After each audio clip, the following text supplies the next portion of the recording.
அண்மை செய்தியை பார்த்துக் கொண்டிருக்கிறோம். அதிமுக முன்னாள் அமைச்சர் ஆர்பி உதயகுமார் இல்லத்தில் தேர்தல் பறக்கும் படையினர் சோதனை நடத்தியிருக்கிறார்கள். டி குன்னத்தூரில் உள்ள இல்லத்தில் பரிசுப் பொருட்கள் பதுக்கி வைத்திருப்பதாக தகவல் எழுந்த நிலையில் தற்போது இந்த சோதனை நடைபெறுகிறது.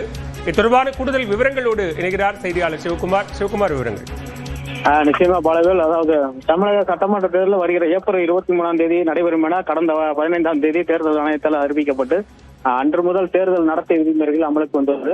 50,000 ரூபாய்க்கு மேல் கொண்டு செல்பவர்கள் உரிய ஆவணங்கள் என்று கொண்டு சென்றால் பறிமுதல் செய்யப்படும் என தேர்தல் ஆணையம் அறிவித்ததை தொடர்ந்து பறக்கும் படையினர் மற்றும் நிலையான கண்காணிப்பு குழுவினர் திருமங்கலம் சட்டமன்ற தொகுதியில் தொடர்ந்து வாகன சோதனை மற்றும் ஒவ்வொரு கட்சி அலுவலர்களும் அவ்வப்போது சோதனையிட்டு வருகின்றனர்.